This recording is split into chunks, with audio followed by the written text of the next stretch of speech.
اسے خبر نہیں تاریخ کیا سکھاتی ہے کہ رات جب کسی خورشید کو شہید کرے تو صبح ایک نیا سورج تراش لاتی ہے۔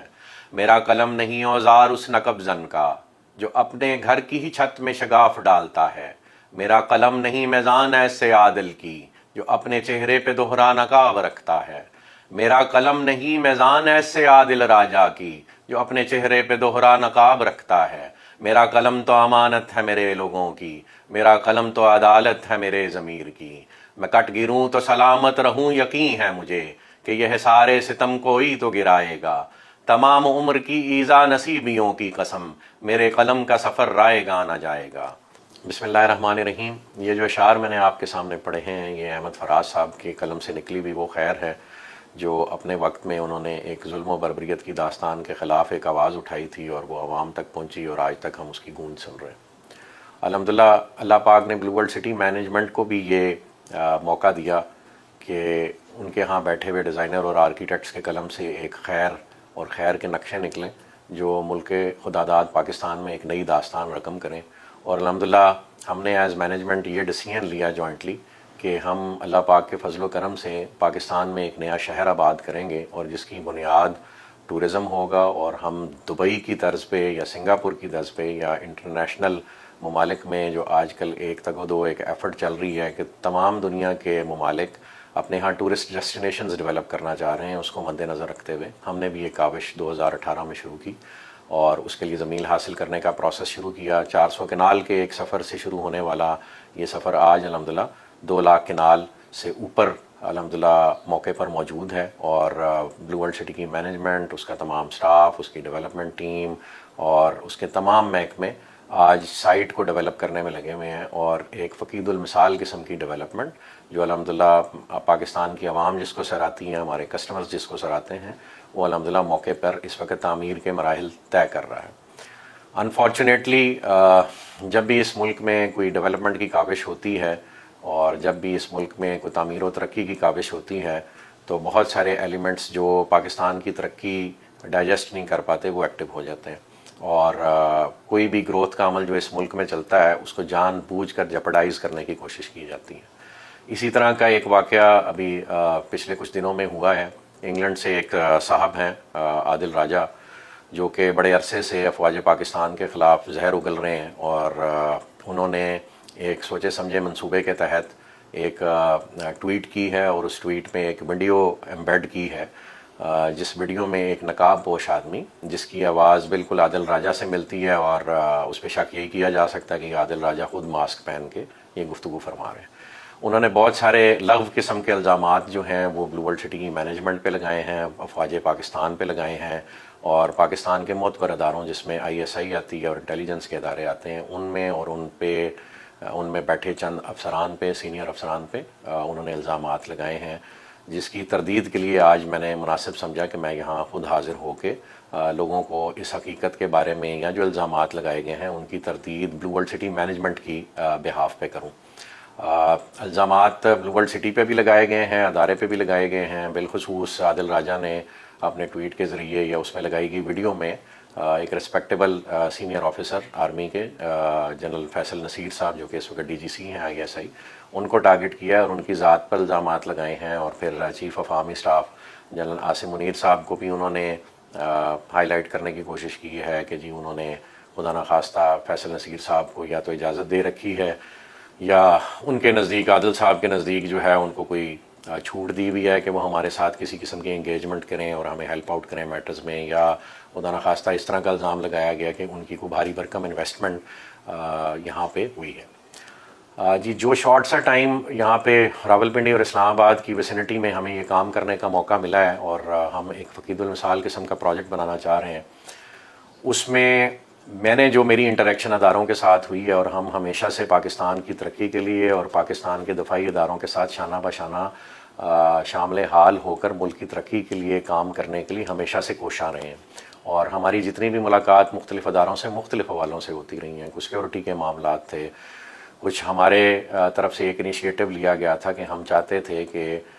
اس ملک کی حکومت اور افواج پاکستان ہمارے ساتھ اس پروجیکٹ میں سپورٹ کریں، اور مقصد اس کا تھا پاکستان کو ڈیولپ کرنا، پاکستان کو بلڈ کرنا۔ تو ہماری طرف سے ڈفرینٹ پرپوزلز جو ہیں جو ان سے ریلیونٹ ادارے ہیں بالخصوص DHA ان کو فلوٹ کیا گیا کہ اور یہ ایک بلکہ میں آپ سے لیٹر بھی شیئر کروں گا جو ایڈجوٹنٹ جنرل کو میری طرف سے ہماری طرف سے لکھا گیا، آپ کے ساتھ اسکرین پہ شیئر کریں گے، اور اس میں ریکویسٹ یہ کی گئی کہ جی بلو ورلڈ سٹی کی مینجمنٹ یہ سمجھتی ہے کہ پاکستان کا قرضہ جو ہے صرف ایک ریئل اسٹیٹ کے انیشیٹو سے الون اتارا جا سکتا ہے، باقی سارے انیشیٹوز جو حکومت پاکستان لے رہی ہے، جو پاکستان کے ادارے لے رہے ہیں، وہ اپنے طور پہ بہت قابل ذکر ہیں اور خوش آئند ہیں کہ پاکستان کی ایگریکلچر بھی ڈیولپ کی جائے، پاکستان میں مائننگ بھی ڈیولپ کی جائے، پاکستان کی انڈسٹری بھی ڈیولپ کی جائے، پاکستان میں اسمگلنگ روکی جائے، پاکستان میں جو فریکوینسی کی ہیپ ہیزرڈ قسم کی موومنٹ ہے اس کو روکا جائے، کرنسی کی اسمگلنگ کو روکا جائے، اور کوئی بھی لیگل کام پاکستان میں نہ ہو۔ اور اس ایفرٹ میں سمجھتا ہوں اکراس دی بورڈ سب کے خلاف ایکشن لیا گیا، کوئی چھوٹا موٹا ایکشن ہمارے خلاف بھی ہوا، اور اس کو ہم نے سر آنکھوں پر لیا۔ اس میں جو نیگیٹو ایلیمنٹ شامل تھا، جو کورٹ آرڈرز کی وائلیشن کر رہا تھا، وہاں ہم نے ضرور اس میٹر کو ہائی لائٹ کیا، لیکن ادروائز ہم ملک خدا داد پاکستان کے تمام اداروں کے ساتھ کوآپریٹ کر کے اور اس عزم کے ساتھ آگے چلنا چاہتے ہیں کہ پاکستان نے اگر گرو کرنا ہے تو یونٹی کے ساتھ متحد ہو کے گرو کرنا ہے، اور تمام افراد نے، اداروں نے ایک دوسرے کو ایجوکیٹ کرنا ہے اور پھر گروتھ آنی ہے۔ تو اسی غرض سے ہم نے ڈیفنس ہاؤسنگ اتھارٹی کو اپروچ کیا، اور یہ جو ایڈجوٹنٹ جنرل صاحب کو ہم نے خط لکھا، اس میں ہم نے یہ لکھا کہ جی اگر ہم مل کے یہ شہر آباد کرنے میں کامیاب ہو جائیں تو یہ $250 بلین کا پروجیکٹ اس ایریا میں ریز ہو سکتا ہے، جس میں ہمارے ساتھ باقی اسٹیک ہولڈرز بھی شامل ہیں، جس میں کیپٹل اسمارٹ سٹی ہمارے ساتھ مل کے کام کرنے کو تیار ہے، اور ہمارے ساتھ مل کے ڈیفنس ہاؤسنگ اتھارٹی کو بھی رقبہ دینے کو تیار ہے، اور اس کے علاوہ ہم مل کے ایک جوائنٹ وینچر پروجیکٹ بھی پلان کر رہے تھے۔ اور اس کے علاوہ ہماری دیگر ڈیولپر سے گفتگو ہو رہی تھی، کیونکہ اللہ پاک نے یہ سوچ دل میں ڈالی کہ اگر اس ملک نے ترقی کرنی ہے تو جس طرح دبئی نے ترقی کی UAE کے ماڈل پہ، اور تمام سٹیٹس کے جو شیوخ ہیں وہ آپس میں کولیبوریشن میں آئے اور انہوں نے مل کے اپنا ایسا لیگل فریم ورک ڈیولپ کیا، اور ایسا پھر اس کے نتیجے میں اپنا انفراسٹرکچر ڈیولپ کیا جس نے پوری دنیا سے پاکستان میں انویسٹمنٹ انوائٹ کی، اور انہوں نے وہاں پہ ایک سینس آف سیکورٹی دی، ایک سینس آف آنیسٹی دی، اور انویسٹمنٹ کا ریٹرن لوگوں کو ملنے لگ پڑا، اور جو انویسٹمنٹ وہ کر رہے تھے وہ سیکیور تھی، اور اس کے جو ویلتھ کے ٹرانزیشن کا پروسیس ہے انٹو دبئی وہ انہوں نے فیسیلیٹیٹ کیا لوگوں کے لیے کہ لوگ آسانی سے اس ملک میں، جو کہ ریت میں ایک شہر انہوں نے آباد کیا، اور آج سے 30-35 سال آپ جائیں، پہلے تو وہاں پہ ایک آدھی بلڈنگ آپ کو ان کی شیخ زائد پہ روڈ پہ ملتی تھی، ٹویوٹا نے پہلی بلڈنگ ان کی بنائی، اور آج آپ اس کا حال دیکھیں تو تمام دنیا کے ممالک سے آگے ڈیولپمنٹ اور گروتھ میں دبئی اس وقت آگے نکل چکا ہوا ہے، اور فقید المثال ایک ایگزامپل ہے وچ شوڈ بی کاپیڈ، اور مسلمانوں کے ہاں ایگزامپل ہے۔ انفارچونیٹلی تمام دنیا کے اسلامک ممالک سوائے چند عرب اسٹیٹس کے، باقی سب جو ہے وہ ذبح حالی کا شکار ہیں، وہ کسی نہ کسی کنسپریسی کا شکار ہیں، اور کفار نے اپنے مختلف ہتھ کنڈے استعمال کرتے ہوئے اور مختلف تدبیریں کرتے ہوئے کئیوں کو ایکسٹرنل اٹیکس کر کے توڑ دیا، اور کئیوں کو انٹرنل پالیٹکس میں الجھا کے اس کا نتیجہ یہ نکلا کہ وہ ممالک جو ہیں آج صفحۂ ہستی سے مٹنے کے قریب ہیں، اور دوسرے ممالک کی طرف ریسکیو کے لیے دیکھ رہے ہیں۔ ایسی اٹیمپٹس بہت ساری ہمارے ملک میں بھی کی گئیں، اور ہماری ہسٹری بھری پڑی ہے انٹرنل اور ایکسٹرنل ٹرموائلز سے، اور میں ایک آنیسٹ سا سوال تمام پبلک سے جو سن رہی ہے ان سے کرنا چاہوں گا کہ پچھلے 70-75 سالوں میں جتنی بھی اٹیمپٹس پاکستان کو توڑنے کی ہوئی ہیں، اس میں سے ایک اٹیمپٹ بنگلہ دیش کی صورت میں ضرور کامیاب ہوئی، اور ہمیں اس سے سبق سیکھنا چاہیے، اور یہ انشور کرنا چاہیے کہ دوبارہ من حیث القوم ہم سے کوئی ایسی غلطی نہ ہو کہ خدا نخواستہ ہم انٹرنلی پھر ڈویژن کا شکار ہو جائیں۔ تو جو ہمارے صوبے ہیں پنجاب، سندھ، بلوچستان، خیبر پختونخوا اور گلگت بلتستان، کیا اس میں آپ نے نہیں دیکھا کہ کئی ایسی تحریکیں چلی ہیں جنہوں نے علیحدگی کا مطالبہ کرنے کی کوشش کی، اور آپ سے جو آنیسٹ سوال ہے کہ ان تحریکوں کو ناکامی کیسے ہوئی؟ کیا ہمارے ملک کے سیاستدانوں نے یہ رول پلے کیا کہ وہ تحریکیں ناکام ہو جائیں اور پاکستان یونیفائڈ رہ جائیں؟ وہ سیاستدان یا وہ جماعتیں جو آپس میں گفتگو کرنا بھی پسند نہیں فرماتی جب تک کہ ان کے موٹیوز ایک نہ ہوں، اور جیسے ہی ان کا موٹیو نکل جاتا ہے ان کے درمیان سے تو وہ آپس میں گفتگو بھی نہیں کرتے، اور الیکشن کے دنوں میں تو ایک پہلوانوں کا کھڑا سج جاتا ہے اور سب ایک دوسرے کی تنبیہ اتار رہے ہوتے ہیں۔ تو کیا آپ کے خیال میں ان سیاستدانوں نے جو ہے اس ملک کو یونیفائڈ رکھا ہوا ہے؟ تو جواب میں سمجھتا ہوں سب میرے سے ایگری کریں گے کہ جواب نفی میں آئے گا کہ سیاستدانوں میں سے ہاں چند آنیسٹ لوگ جو اس ملک کی ترقی کے لیے ملک کو جوڑے رکھنا چاہتے تھے، انہوں نے تو ایفرٹ ضرور پلے کیا ہوگا، لیکن پولیٹیشنز نے کبھی ایز اے انسٹیٹیوشن یہ کام نہیں ٹیک اپ کیا اور نہ جو ہے اس کو سرے تک پہنچا سکے. یہ کام صرف اور صرف اگر اس ملک میں یونٹی کا ہوا ہے اور یہ ملک آج بھی انٹیکٹ ہے تو اس کا کریڈٹ پاکستان آرمی اور افواج پاکستان کے ان انٹیلیجنس اداروں کو جاتا ہے جنہوں نے تمام ایسی تحریکوں کو ناکام بنانے کے لیے صبح شام اپنی خدمات جاری رکھیں. بہت سارے شہداء نے اپنی جانیں دیں. ہمارے ہاں بہت سارے آپریشنز ایسے ہوئے جہاں سے ہم نے ایکسٹرنل ملیٹنٹس کو نکالنے کے لیے افواج پاکستان نے اور کئی بہنوں نے اپنے بھائی کھوئے, کئی ماؤں نے اپنے بیٹے کھوئے, کئی خواتین نے اپنے خاوند کھوئے, کئی بچوں نے اپنے پیرنٹس کھوئے, اور اس میں سویلین شہادتیں بھی ہیں لیکن افواج پاکستان کا ایز اے انسٹیٹیوشن بڑا قابل قدر رول رہا ہے. ہم جتنی بھی ان کو اس کے بارے میں ان کی حوصلہ افزائی کریں وہ کم ہیں, جتنا بھی ان کو آنر دیں وہ کم ہیں. ہمیں ان کے اس رول کو ایکسیپٹ کرنا پڑے گا. ریسنٹلی ہمارے ملک میں ایک سازش ہوئی, میں اس کو سازش ہی کہوں گا. پچھلے دور حکومت میں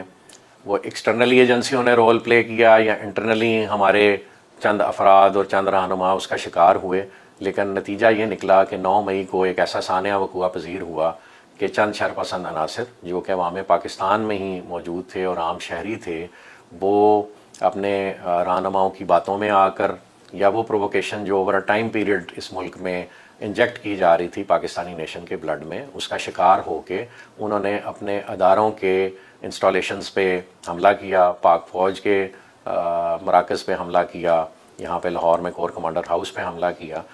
یعنی وہ کام جو پچھلے 75 سالوں میں کوئی غیر ملکی فوج نہیں کر سکی, وہ کام ہماری عوام سے ان کو بہکا کر کرایا گیا. اور سوچیں کہ اگر اس دن کوئی غیر ملکی طاقت آپ پہ حملہ آور ہو جاتی تو اس دن نتیجہ کیا نکلتا یا آنے والے دنوں میں نتیجہ کیا نکلتا.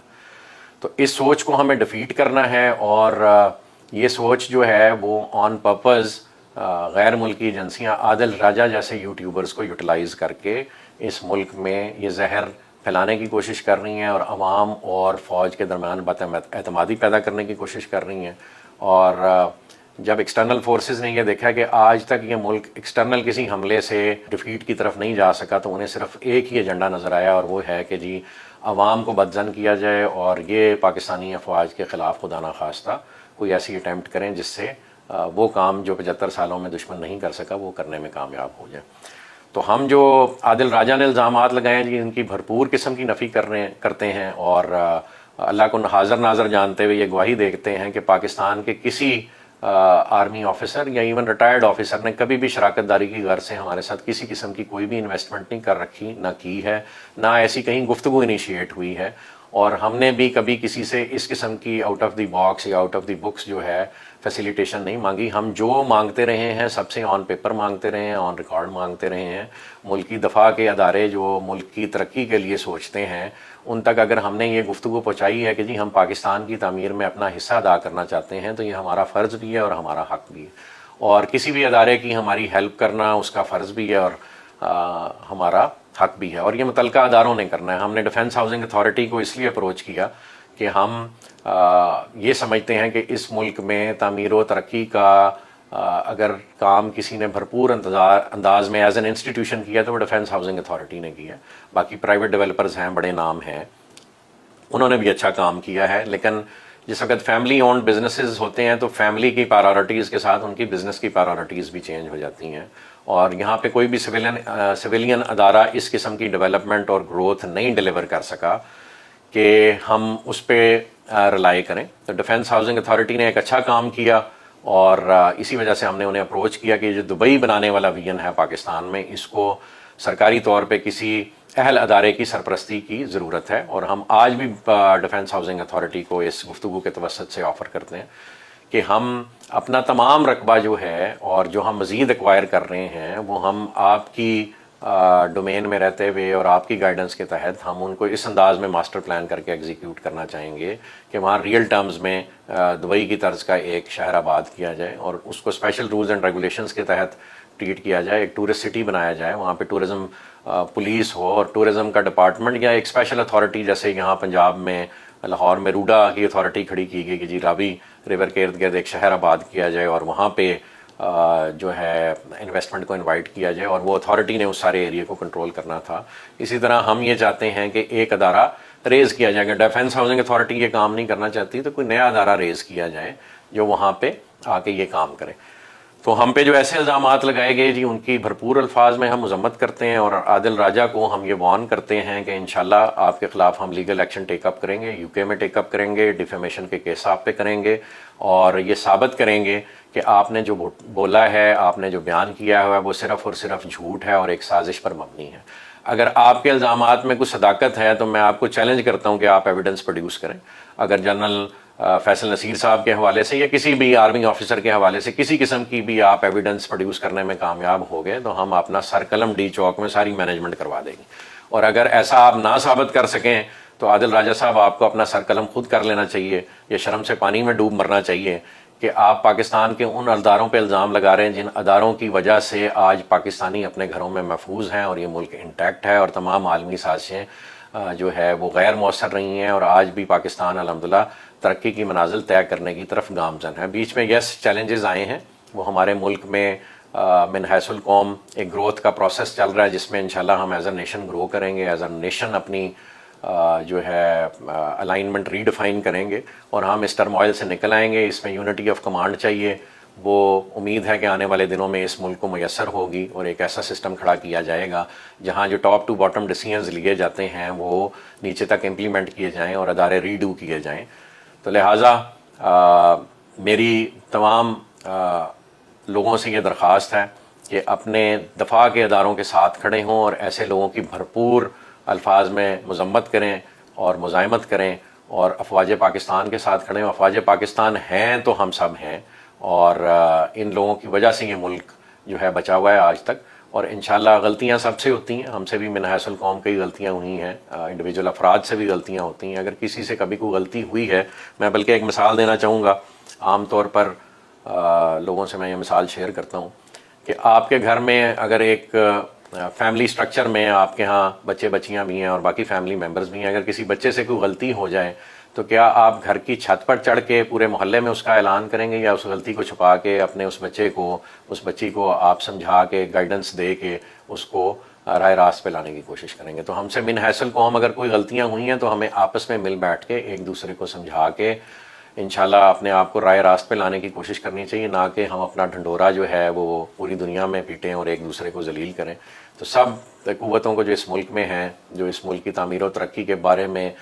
سیریس ہیں، اور اس سے اچھا اور موقع کوئی نہیں ہوگا، جس پوائنٹ پہ ہم پہنچے ہوئے ہیں تو وہاں اگر ہم اب بھی اکٹھے نہ ہوئے تو آگے مشکلات میں مزید اضافہ ہو جائے گا۔ تو خدارہ سب سے درخواست ہے کہ اپنے اداروں کا ساتھ دیجئے، اور عادل راجہ جیسے جو ایلیمنٹس ہیں ان کو آپ لوگ جو ہے ڈس آن کریں اور آپ لوگ ان کو کاؤنٹر کریں۔ یہ کام افواج پاکستان کا نہیں ہے، یہ کام ہم لوگوں کا ہے جو افواج پاکستان کی وجہ سے آج اپنے ملک میں محفوظ طریقے سے کام کر رہے ہیں الحمدللہ۔ اور پاکستان میں جتنے گروتھ کے مواقع اویلیبل ہیں، میں اب بھی یہ بلیو کرتا ہوں کہ پوری دنیا میں کہیں نہیں ہے، اور انشاءاللہ ہم یہیں پاکستان میں یہ پروجیکٹ بھی ڈیلیور کریں گے، اپنے اداروں کی سپورٹ سے ڈیلیور کریں گے، اور انشاءاللہ یہ ملک ترقی کرے گا، اور بیرون ملک سے یہاں لوگ انشاءاللہ شفٹ ہوں گے، بہت ساری انویسٹمنٹ یہاں پہ آئے گی۔ اور میں نے پاکستان کا قرض اتارنے کا پہلے بھی اپنی مینجمنٹ کی طرف سے سب کو یہ آفر کی کہ ہم مل کے پاکستان کا قرض یہ پروجیکٹ اکیلا اتار سکتا ہے، اور اس کے لیے میں نے یہ آپ کو جو ایڈجوٹنٹ جنرل کو خط لکھا ہے یہ بھی آپ سے شیئر کر رہا ہوں، اور یہ ایک ایگریمنٹ ہے جو ہمارا اور کیپٹل اسمارٹ سٹی کا آپس میں ہوا ہے، جس میں ڈیفنس ہاؤسنگ اتھارٹی کو ہم رقبہ پرووائڈ کر رہے ہیں۔ تو جو ایسے الزامات انہوں نے لگائے ہیں کہ جی جنرل فیصل نصیر صاحب کو خدا نخواستہ جو ایڈجوٹنٹ جنرل ہیں ان کی طرف سے کوئی مزاحمت کی گئی ہے یا ہمارے خلاف کو مزاحمت کی گئی ہے، تو ہمارے یہ ایگریمنٹ شو کرتے ہیں کہ ڈیفنس ہاؤسنگ اتھارٹی کو تو خود ہم نے انوائٹ کیا کہ آئیں ہمارے پروجیکٹ سے ایسوسیٹڈ رقبے پہ کام کریں اور ہم مل کے اس ملک کی ترقی کے لیے کام کریں۔ تو جزاک اللہ خیر جی، یہ کلیریفیکیشن میں سمجھتا ہوں ہماری طرف سے بہت ضروری تھی، جو اداروں کے حوالے سے دی جائے، افسران کے حوالے سے دی جائے۔ تمام محترم افسران ہیں، ہم سب کی رسپیکٹ کرتے ہیں، اور ایک دفعہ پھر عادل راجہ کو چیلنج کرتے ہیں کہ آپ کے پاس کسی قسم کی بھی کوئی ایویڈنس ہے تو ہمارے سامنے لگائیں، ہم اپنے سر قلم کرانے کو تیار ہیں اگر آپ ایسی ایک بھی ایویڈنس پروڈیوس کرنے میں کامیاب ہو گئے۔ جزاک اللہ خیر جی، تھینک یو۔